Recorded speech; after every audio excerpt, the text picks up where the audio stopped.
तो hello students, आपका part 3 कार्बनिक कंपाउंड में फिर से आपका स्वागत है। उम्मीद है कि आप लोगों को दोनों पार्ट समझ में आया होगा। अगर कहीं पर भी कोई परेशानी हुई होगी, please comment upon the video and tell me the problem. I will solve it in next videos. ठीक है, तो आपका आज हम पढ़ने वाले हैं कि कार्बन का नेचर में एग्जिस्टेंस किस फॉर्म में होता है। तो पहला होता है कंबाइंड स्टेट, दूसरा होता है फ्री स्टेट। तो आज हम पढ़ेंगे फ्री स्टेट में क्या क्या वजह होता है, कौन कौन से फॉर्म में फ्री एग्जिस्टेंस में पाया जाता है। तो फ्री एग्जिस्टेंस का जो होता है आपका, उसी को कहते हैं that the allotrope of element. लेकिन हम यहाँ पे पढ़ना है कार्बनिक compound, that was is called as the allotropes of carbon. क्या कहते हैं? That is called as the allotropes of carbon. What is that allotrope of carbon? It is the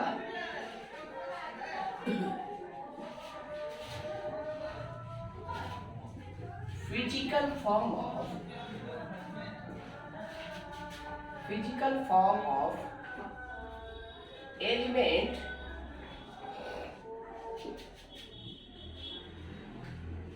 which have same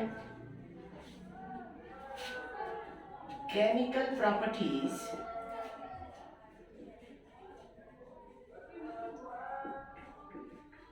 but have different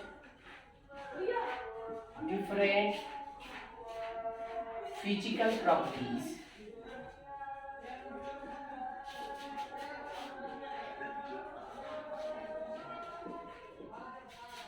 Is called as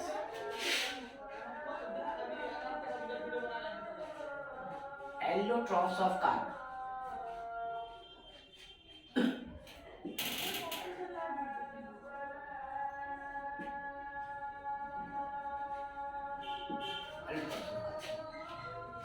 क्या हुआ? Carbon का free form में existence करना, ठीक है, जिसमें केमिकल प्रॉपर्टी सेम होगा, physical property different होगा। एग्जांपल के तौर पे, it is of mainly two types. What is that? It is of mainly two types. Mainly two types. What is that? Two types. That is, we have mainly two types. What is that? One is amorphous form,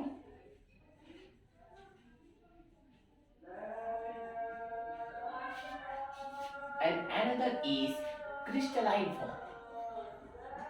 Crystalline form. One is amorphous form, another is crystalline form.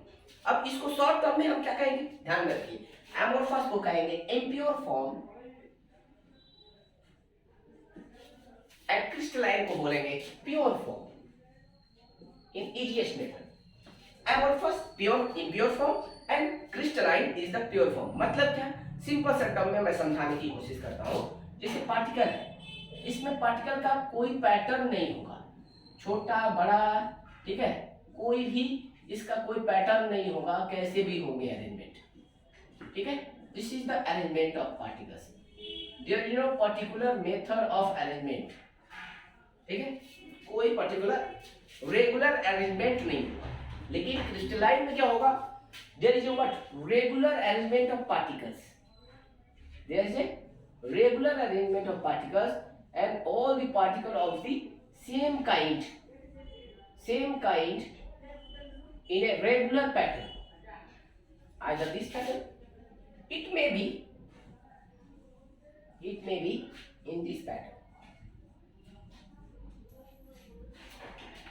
तो particle का element क्या होगा? इन a regular pattern होगा। इधर क्या होगा? Irregular होगा। Simple सा टर्म देखिए, आसान भाषा में। तो ये रेगुलर एलिमेंट जो होता है, regular arrangement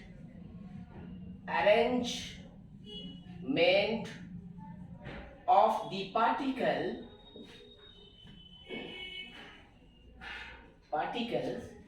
in a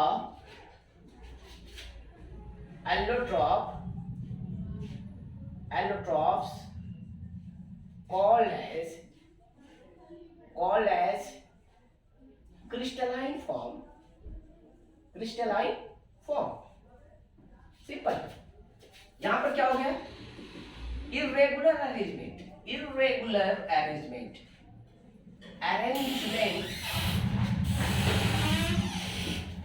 of particles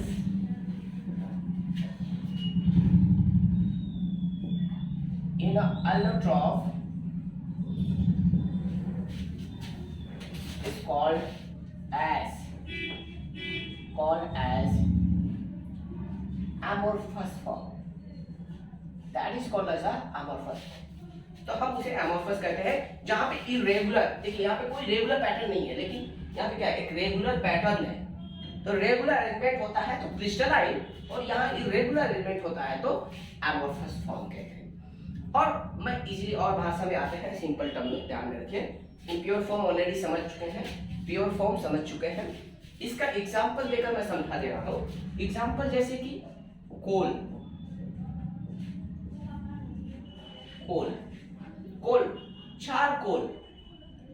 charcoal, lamp black, ये सारे इंपॉर्टेंट एग्जांपल हैं, क्योंकि एमसीक्यू क्वेश्चन में कोई भी ऑप्शन आ सकता है। Which of the following is crystalline form, which of the following is not the amorphous form.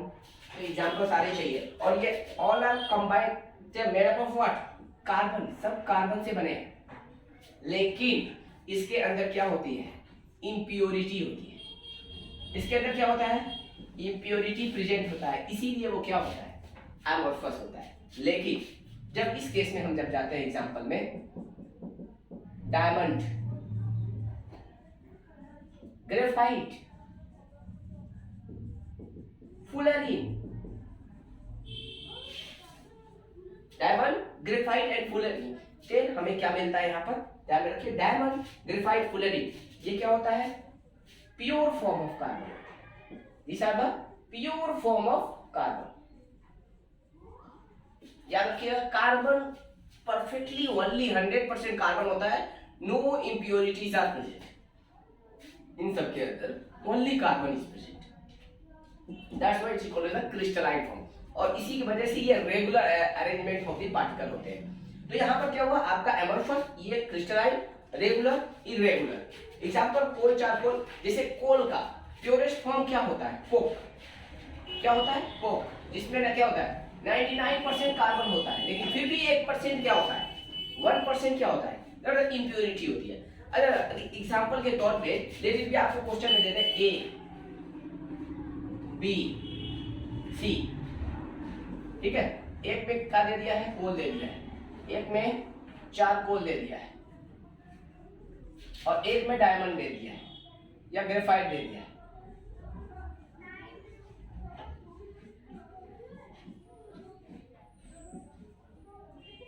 ठीक है, अब क्वेश्चन पूछता है which of the following ABC is the purest form of carbon, how you can identify, आप कैसे identify कर सकते हो इसमें से कौन सा प्योरेस्ट फॉर्म ऑफ कार्बन है। सीधी सीधी बात है, आपको इसको कंबशन करना है, क्या करना है, जला देना है। जैसे आप जलाओगे, जलाने के बाद यहां पर क्या होगा, nothing is left out, nothing is left out as a residue। यहां पे क्या हुआ, something is left out, something is left out as a residue।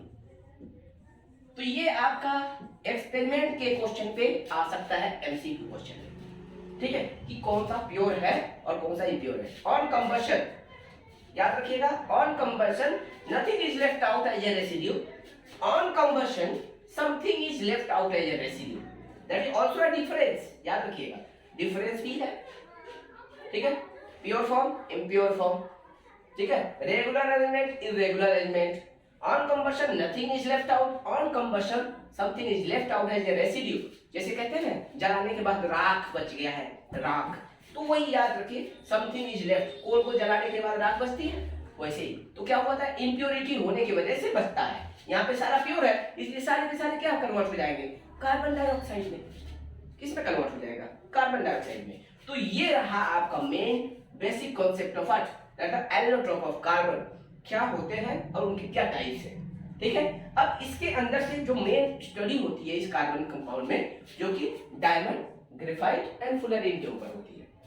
तो जो थोड़ा बहुत क्वेश्चन आता है तो डायमंड के ऊपर आता है, ग्रेफाइट के ऊपर आता है एंड फुलरिन के ऊपर आता है। इनके स्ट्रक्चर को लेकर क्वेश्चन बनता है। अब जरा आ जाइए, हम उनके स्ट्रक्चर को हम समझा देते हैं इन शॉर्ट फॉर्म में। आपका इस मतलब सेकंड टर्म में ये टॉपिक ज्यादा है नहीं एक्सपेंडेड फॉर्म में, फिर भी थोड़ा सा बता देते हैं कि क्योंकि हो सकता है क्वेश्चन कहीं से भी बन सकता है।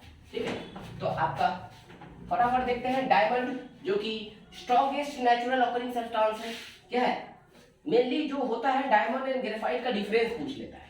क्या पूछ लेता है, एक तरफ लिखेंगे आप डायमंड और दूसरे तरफ लिखेंगे ग्रेफाइट। पहले समझ लेते हैं, इसका स्ट्रक्चर ही समझ लेते हैं। तो डायमंड में याद रखिएगा एक कार्बन 4 कार्बन से बना होता है। उसी तरह से ये कार्बन 4 लोगों से बना होता है। सेम वे ये कार्बन 4 लोगों से बना होगा। तो each carbon is bonded with the, याद रखिए each carbon is bonded with the 4 other carbon atom, but here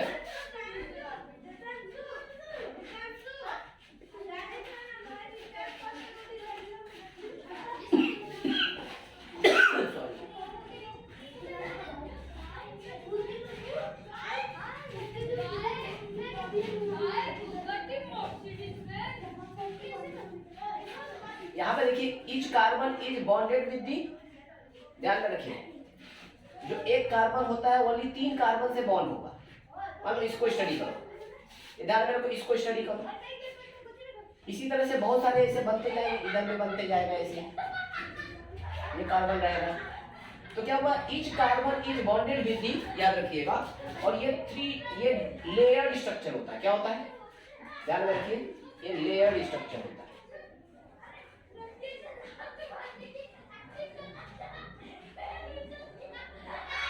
layered structure, it is existing layered structure. और इसके बीच में जो फोर्स होता है उसको वैन डर वाल्स फोर्स कहते हैं। क्या कहते हैं, वैन डर वाल्स फोर्स होते हैं।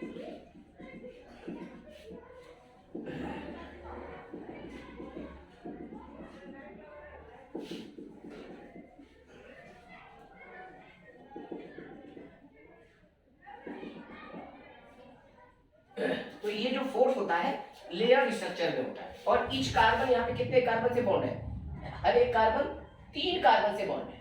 लेकिन यहाँ पर क्या है, each carbon is bonded with the 4 carbon atom and it form A 3 dimensional ring structure. 3 dimension में होता है और पूरा ये क्लोज होता है। और each carbon bonded with the 4 other carbon atom. ध्यान में रखिए, हर एक कार्बन कितने कार्बन से बॉन्ड होता है, 4 कार्बन से बॉन्ड होता है इसके स्ट्रक्चर में। ठीक है, तो याद रखिएगा in diamond it contains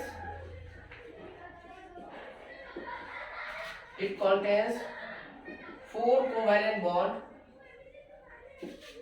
on each carbon with other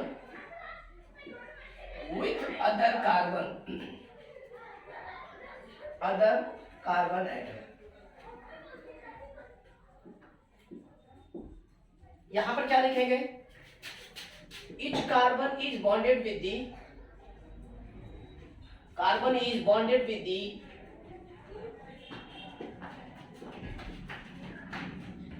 3 other carbon atom, 3 other carbon atom, and 1 electron becomes free,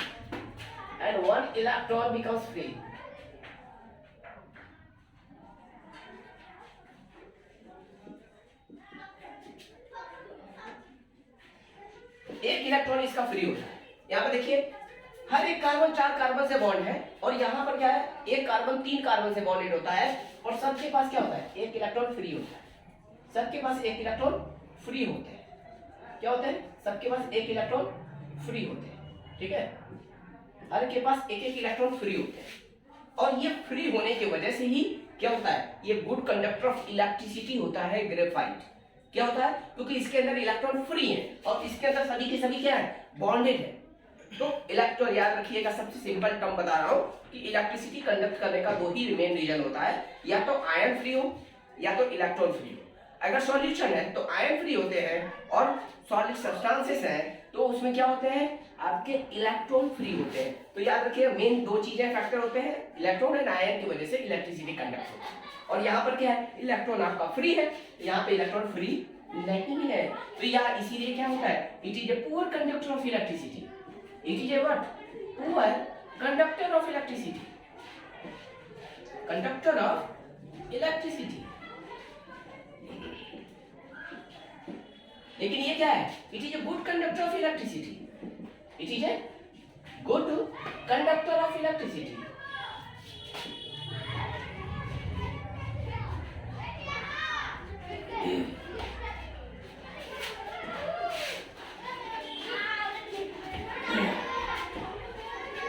अब क्या ध्यान से देखिए, ये क्या है? Good conductor, poor conductor. अब क्वेश्चन आता है कि इसमें और क्या डिफरेंस हो सकता है? इसका स्ट्रक्चर क्या है? Three dimensional rigid structure. It has three dimensional, 3D rigid and compact structure।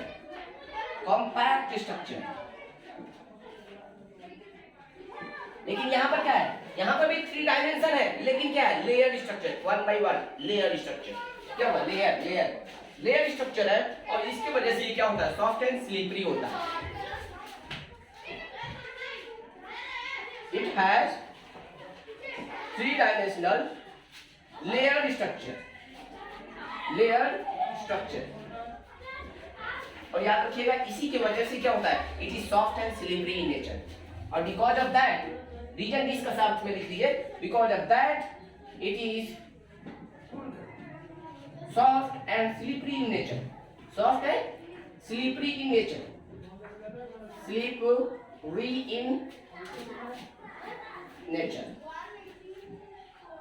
और याद रखिएगा 3 dimensional rigid and compact structure होने की वजह से ये क्या होता है? Hardest natural occurring substance. 1 mark का क्वेश्चन बनता है कि which substance is the hardest natural occurring substance. ठीक है, सबसे ज्यादा इवन मेटल से भी हार्ड होता है डायमंड। तो नेचर में जो भी एग्जिस्ट होते हैं नेचुरली, वो उसमें diamond is the hardest natural. और उसका रीजन क्या है? It has 3 dimensional rigid and compact structure. क्या होगा? Because of that, because BC मतलब because of that it is the hardest natural occurring substance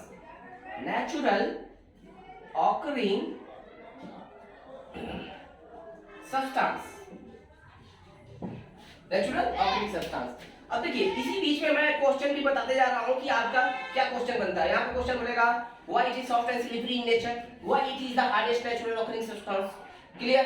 Because of 3 dimensional rigid structure, because of 3 dimensional layered structure and presence of weak van der Waals force। ये force का नाम क्या है? ये जो force है that is called as the weak van der Waals force।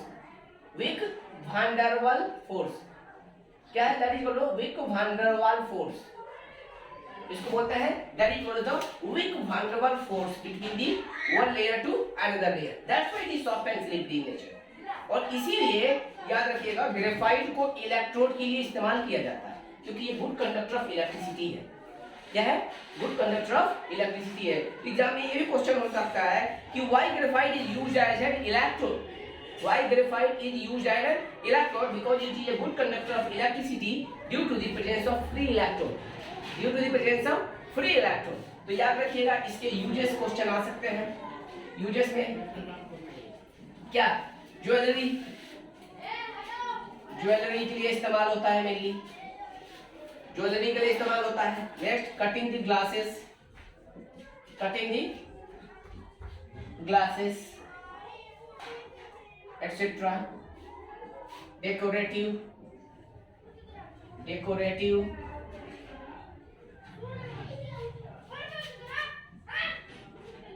the items, decorative the items. तो ये डायमंड का इस्तेमाल होता है। ग्रेफाइट का क्या इस्तेमाल होता है? यूजेस में इसके 3 मेन इंपॉर्टेंट यूजेस बता दे रहा हूँ, बस ज्यादा नहीं, इंपॉर्टेंट यूजेस बता दे रहा हूँ।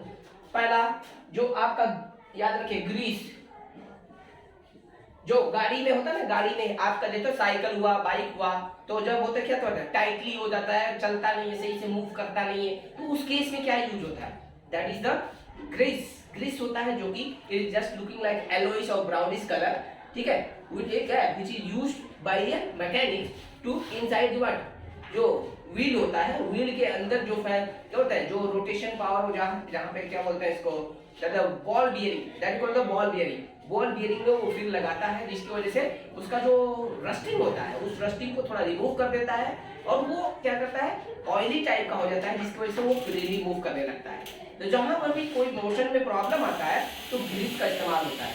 तो क्या हुआ है, mainly used as a Greece.